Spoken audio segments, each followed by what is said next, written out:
আসসালামু আলাইকুম রহমতুল্লাহি ওবারাকাত। মসজিদে নববীর উঁচু উঁচু মিনারগুলো দেখতে পাচ্ছেন।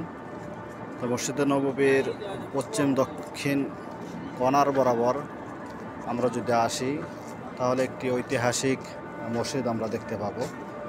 মসজিদে নববীর আশেপাশে যে সকল প্রসিদ্ধ মসজিদ রয়েছে তার মধ্যে এটা অন্যতম একটা মসজিদ। এটিকে মসজিদে আমর ইবনুল খাত্তাব নামে অবহিত করা হয়।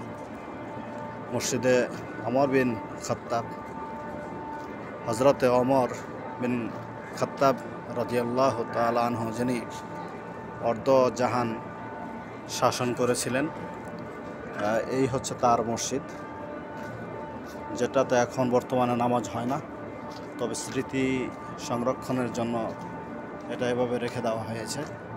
পৃথিবীর কোটি কোটি মুসলমানেরা এখানে আসেন, এটা দেখেন এবং স্মৃতিচারণ করেন। তো মসজিদটি এখনও ঠায় দাঁড়িয়ে আছে।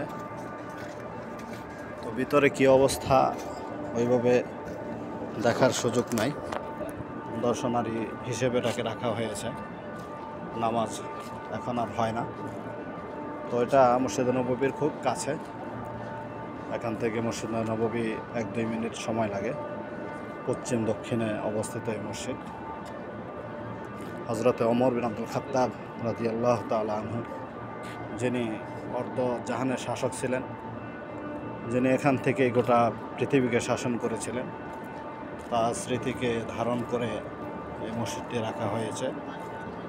তো মসজিদে নববীর চারপাশে আরও মসজিদ আবু বকর রাদিয়াল্লাহু তাআলা আনহু, মসজিদে আলী রাদিয়াল্লাহু তাআলা আনহু, মসজিদে ওমর বিন খাত্তাব রাদিয়াল্লাহু তাআলা আনহু, মসজিদে উসমান রাদিয়াল্লাহু তাআলা আনহু সহ অনেকগুলো মসজিদ রয়েছে। আজ এ পর্যন্তই। ভালো থাকবেন। আসসালামু আলাইকুম রহমতুল্লাহি ওয়া বারাকাতুহু।